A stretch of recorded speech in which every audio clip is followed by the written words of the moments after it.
Welcome to Clarity in a Messy World, the podcast that looks at the causes behind the most confounding issues of our time. I'm David Wayne Callahan. In every episode, I'll be speaking with experts who will share their knowledge and insights and help us to untangle a seemingly chaotic world. Clarity in a Messy World is a production of Bocconi University, Milan, in collaboration with the Bocconi Student Media Center.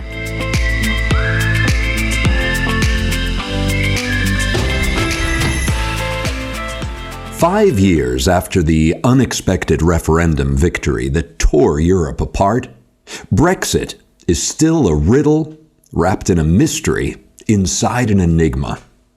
What once might have seemed a joke is today a reality, with lorries queuing in Kent and European firms suspending UK deliveries over drastic tax changes. If you find all this a bit messy, you're not alone. Where is Brexit heading? And most importantly, is it doing any good for anyone? Joining us today is Eleanor Spaventa. Eleanor is full professor of European Union law at Bocconi University, holds a Master of Laws in European Law from the University of Cambridge, and a doctorate in European Law from the University of Oxford. Before joining Bocconi, she worked at the universities of Cambridge and Birmingham, and at the Durham Law School. She once defined Brexit as a lawyer's dream and a citizen's nightmare. She's particularly concerned with its effects on vulnerable citizens and women. Eleanor, thanks so much for joining us today. Hi, David. Thank you very much for having me. Europeans, and the world at large, I imagine, were blindsided in June of 2016 when the people of the United Kingdom voted to leave the European Union. Then we witnessed the, at times, mind-numbing ironing out of details that took place over a span of 3 years and involved no less than 3 prime ministers. How did the UK get into this mess? That's a very, very good question. It is actually a very long process, and the UK has always had a very difficult relationship with Europe and the European Union. Just think, you mentioned the 3 prime ministers, but Thatcher fell over Europe, Major almost fell over Europe, and then of course both David Cameron and Theresa May fell over Europe. And this very fraught relationship has several causes, but really has never been properly addressed. And on top of that, you also have the right wing of especially the Tory party and the right-wing media, and especially Murdoch, being very anti-European, having a huge antipathy for this idea of a European Union. Mr. Murdoch as said, allegedly, he denies it, that one of the reasons he didn't like the European Union because when he went to Downing Street, they would do what they were told, but when he went to Brussels, they would ignore him. So there is a long fraught relationship between the right wing of the Tory party and the European Union. And after the subprime crisis, the Tories win the election, are in a coalition government with the Lib Dems and start an austerity drive, which is particularly severe and really affects the welfare state. And this is, of course, very problematic, and it is in those years that the public debate in the UK is directed towards immigration. And by the way, this happens also in several European countries. So what we see is that, quite of a sudden, the immigration, and including the immigration from the European Union, starts being played out in the political narrative and discourse, and the membership of the European Union starts being questioned publicly. Some analysts think as a tactic to divert attention from the austerity measures. In this context, David Cameron, to appease the right wing of the Tory party, promises in the Tory manifesto the referendum on withdrawing from the European Union. Now, when David Cameron did that, he thought he was not going to be to win the elections, but he thought he was going to be in another coalition government with the Liberal Democrats. And the Liberal Democrats had vetoed a in and out referendum. Now what happens is that actually the Tory party wins the elections, and therefore David Cameron needs to maintain this promise and deliver a referendum. Now, the problem then becomes very apparent, and this is because you had, on the one side, the government led by David Cameron and Jeremy Corbyn as an opposition leader. And they were both for remaining in the European Union, but they were really wide apart politically. And this is a real problem because it means that the campaign to remain in the EU lacks a persuasive narrative. It's very defensive. It was called a Project Doom. And it really, instead of making a positive case for membership of the European Union, just fails to articulate that message and is just very defensive. On the other hand, the Leave campaign is incredibly successful. And they have a clear message, taking back control, and this message can be articulated in a very positive way, because if you take back control, that's something positive, and basically you regain sovereignty. There is this myth of sovereignty throughout the campaign. Don't get conned again. It's safer to take back control and spend our money on our priorities. Vote Leave, take control. Just before the referendum, actually, it was clear that it was too close to call. And then what happened, which is that narrowly, even though they say it's a very big win, it's not a very big win because it's 52 versus 48, but narrowly the United Kingdom decides to withdraw from the European Union. The decision taken in 1975 by this country to join the common market has been reversed by this referendum to leave the EU. We are absolutely clear now that there is no way that the Remain side can win. And that becomes a very messy and complicated affair, as we have seen in the past, in the past years. Well, so indeed, one must be careful what one asks for. That's always the case in referenda. Indeed. So, Elena, what was the divorce agreement that this unhappy couple came up with? It's a very messy divorce agreement because it is incredibly difficult. So, to start with, yes, the UK withdrew from the European Union. There is, some people saying that not even some of the Leave campaigners expected or had planned for it. And the UK has to leave the European Union. The only problem is that they have no idea what they want. That was never discussed. They don't have a clear path towards what type of relationship they want with the European Union. And this is a real problem because if you need to negotiate very complex international agreements, you need to have a clear negotiating strategy. And the UK lacks this strategy.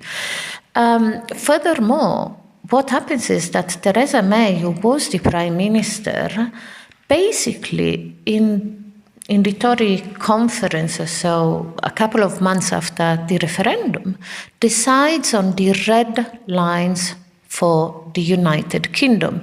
And those red lines are taking back control on immigration, money, and laws.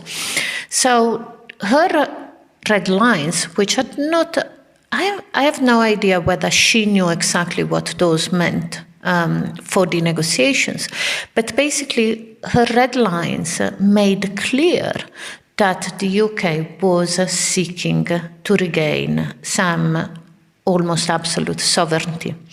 And this is a real problem because the internal market really works because you have common rules and because you have a court of justice that looks after these rules, because you put money into the project, and because you have free movement, including free movement of people. And so from the very beginning, we see these two parties, the UK and the EU, really far apart, because the UK wanted to regain sovereignty, and on the other side, the EU wanted to ensure that Brexit would not affect in a negative way its own political project of integration. And so it does that by clarifying that the UK will not be able to access the internal market unless it also accepts the free movement of people, which then became toxic for the UK. And the second thing that happens then is that the EU clearly does not trust the UK as a counterparty. And for this reason, they say, okay, first we iron out the divorce agreement, and then we will see what our future relationship is.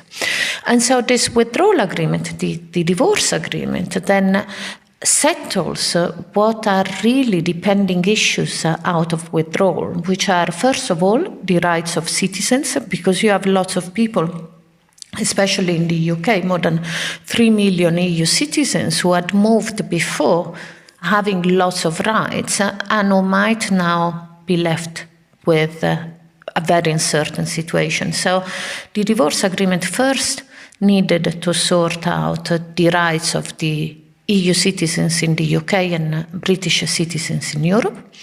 Then it had to settle the question of the British financial liability towards the EU, so money, because there was lots of money that the UK had still to pay. Mm-hmm.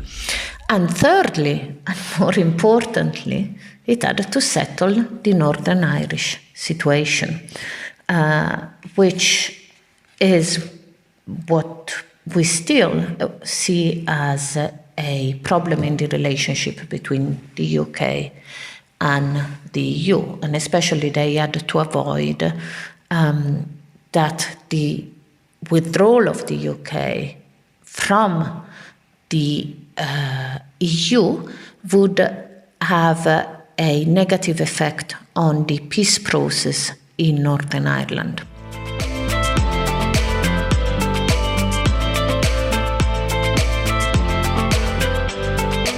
Regarding this delicate future between the EU and the UK, they signed the trade and cooperation portion of the agreement at the end of last year.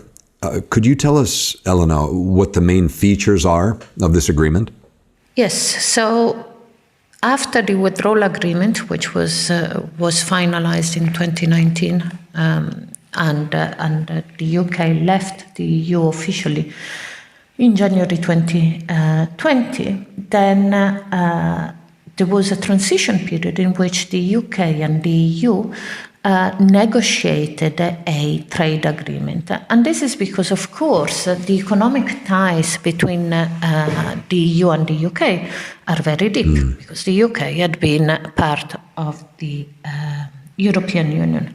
Now, because of those red lines I mentioned before, absolute control over law, money, and immigration, those red lines remain also in relationship to the trade agreement. And so at the end, what we have after very fraught negotiations is a very minimal agreement, especially if you consider that before they were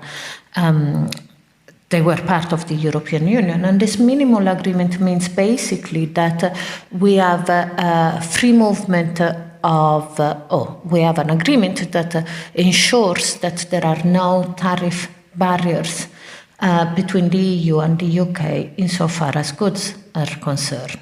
This basically means that we don't charge duties just because a good crosses the border. The agreement is very skimmed because really when you have international trade, tariffs are only a minimal part of the obstacles that you will find when you move goods from one country to the other. And very, very important obstacles are the non-tariff barriers to trade. And those are not removed by this new trade agreement. So what we are seeing now, for instance, is that when you want to import or export from the EU into the UK and vice versa, what you have is that there are lots of formalities that traders have to comply with, including export and import declarations, VAT declarations, and so on. And this is a real problem for small and medium enterprises that have less infrastructure. The second thing I think to recall is that this trade agreement, because it did not include any migratory element, so the movement of people, also excluded services, or most services from its scope, and crucially, it does not cover financial services. And financial services are a really big part of the UK economy, and really, a really big part of the City of London economy. And all of a sudden, all these banks and financial service providers find that it is very difficult, if not altogether impossible, to provide those services to the EU or to EU clients. And this is going to have significant economic effects.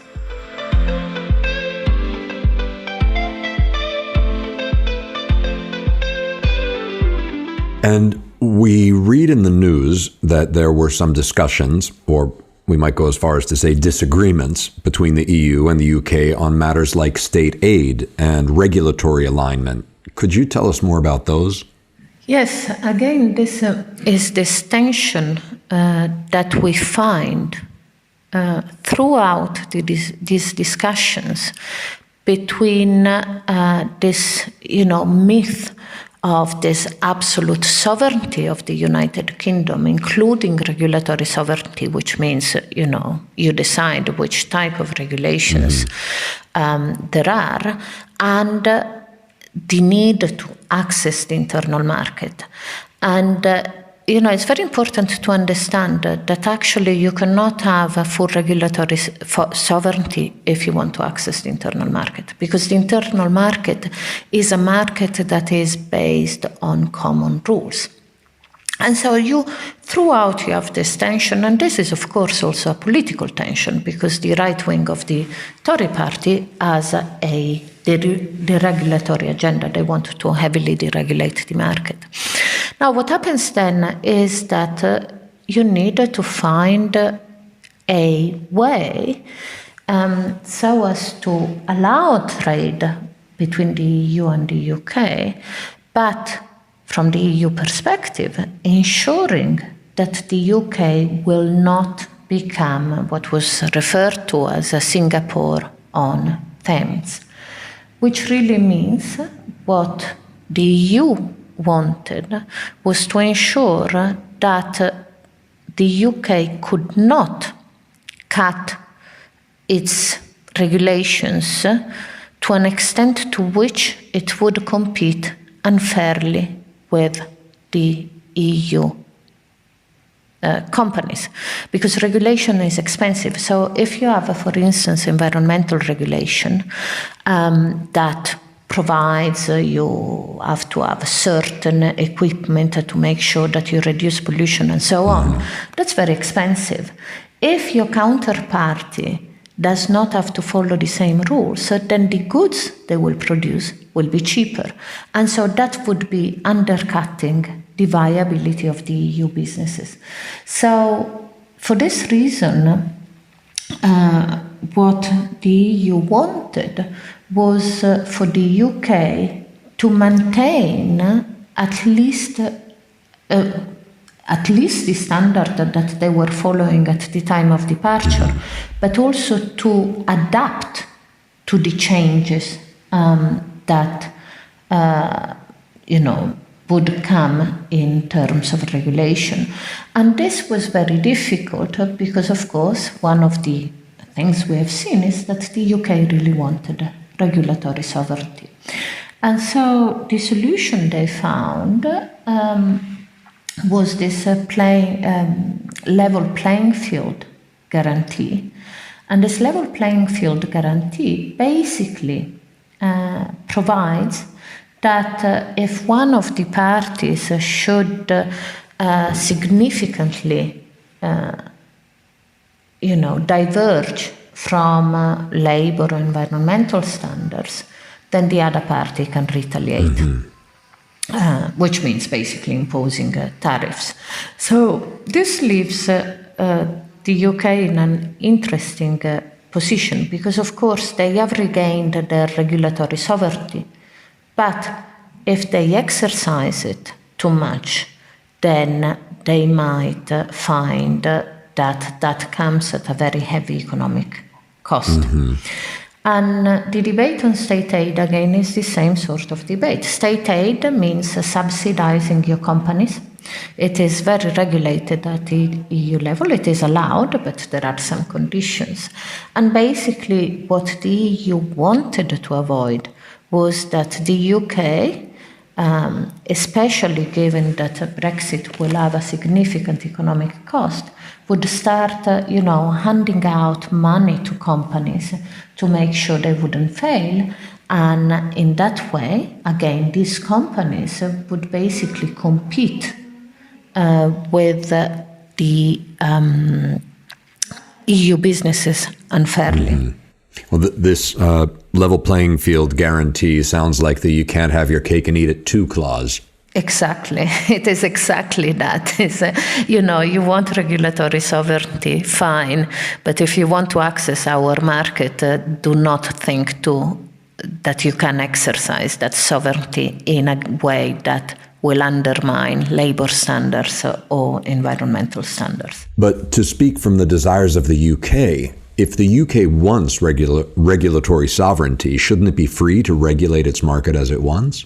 Yes and no. The only absolute sovereign country we have at the moment is North Korea.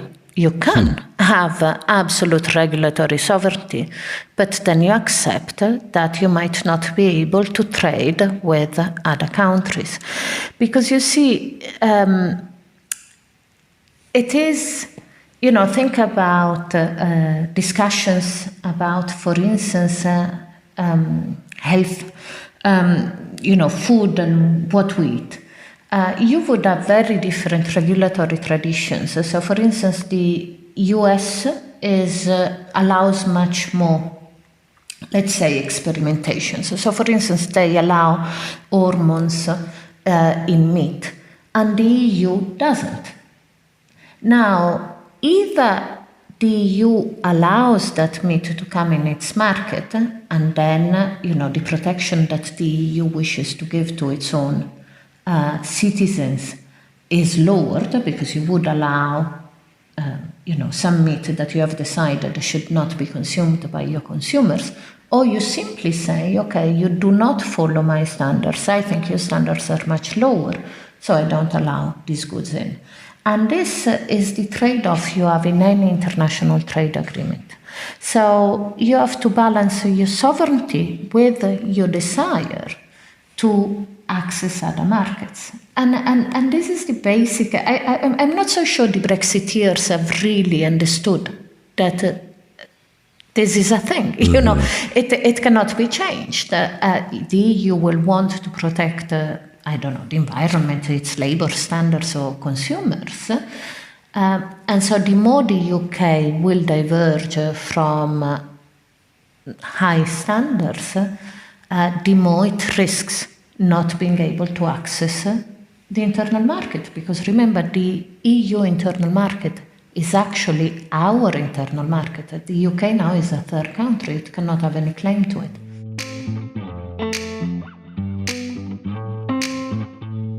This agreement, what I hear you saying, Elena, this agreement that was meant to make trade easier is actually a conflict between the two interests, between the EU and the UK.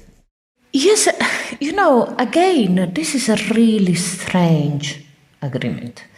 Because normally what you have, a trade agreement is there to make trade easier between the parties. We reached the agreement with Canada, and now there is more trade between Canada and the EU. Mm-hmm. This is the purpose of a trade agreement. The EU-UK trade agreement is unique from this perspective, because the UK, before withdrawing, had absolute full access to the market, to the internal market, with no barriers. And what happens is that from the first day, this trade, barriers are erected. And that's what is so weird and is so difficult for traders. Because whereas in normal trade agreements, a trader from one day to the other will find it easier to trade with that country with which it has a trade agreement. Mm-hmm. In the case of the EU-UK relationships, it is the reverse.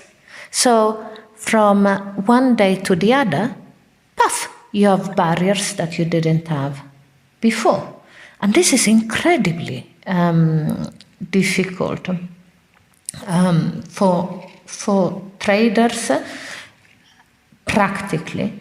It is also very difficult conceptually. So if you look at the debate in the right wing of the Tory party, they are really shocked of the way they are treated, because all of a sudden they are a third country. And I think that did not really, it's really difficult to think about that. And so you have this, this trade agreement that does a bit, but actually the effect of this entire mess is to impose significant barriers to trade. And so, this is what is going to be, and this is what is going to be pretty much forever.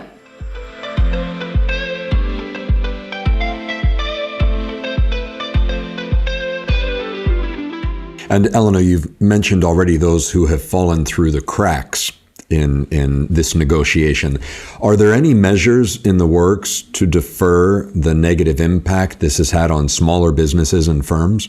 No. Basically, there are some for Northern Ireland because of the peculiar situation there. But no, because this is a result of being a third country.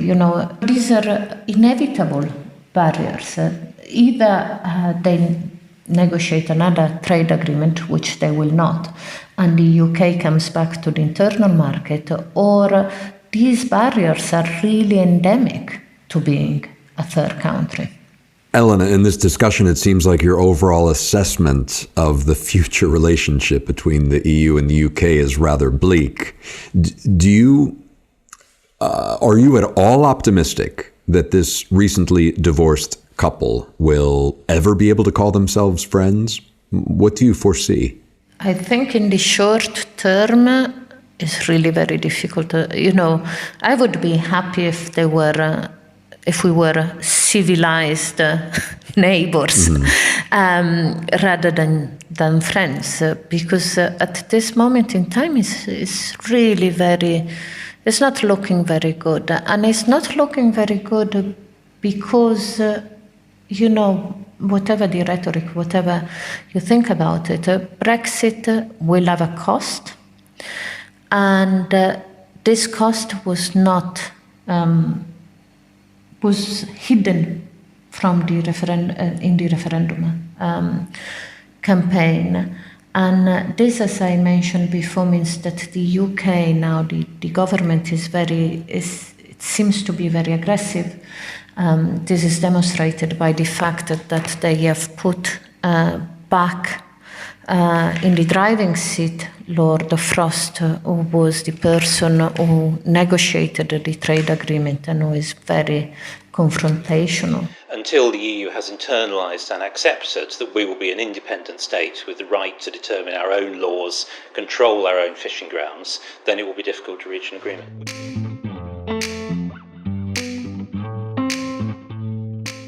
And also there is, the double economic shock of COVID and Brexit is going to be terrible. So I hope they will get on better. I'm not very optimistic. The only thing that might significantly help is the fact that we have a new president in the United States, because Biden, as you know very well, he is very committed to the Irish question, because he has this Irish ancestry that defines him very much. He is committed to the European Union in a way that Trump wasn't. Trump was the first American president to have open hostility towards the European Union integration project, because he saw it as a dangerous competitor to the US. Yes. And Biden has come back to a more rule-based approach, multilateral approach. He has no tension with the European Union, and this change, and he has no intention at the moment to have a trade agreement with the UK. He said it's not his priority. And so now I think that might eventually, maybe not immediately, push the United Kingdom and possibly the EU as well, because there is some hostility in the EU towards the United Kingdom now, sadly. Yes. But it might push the two parties to at least pretend to be in good terms. Oh, this is my hope. And I look forward to speaking to you again in about a year, when we can talk about how this soap opera has unfolded. Very good, very good. I look forward to that. Thank you so much for your candor and your insights, Elena. Thank you very much for having me, David. I'm David Wayne Callahan, and this has been Clarity in a Messy World, a podcast from Bocconi University, Milan. Thanks for listening. You can find references from this episode in the podcast notes. To be notified when new episodes come up, subscribe to Clarity on Apple Podcasts, Google Podcasts, Spotify, or Spreaker.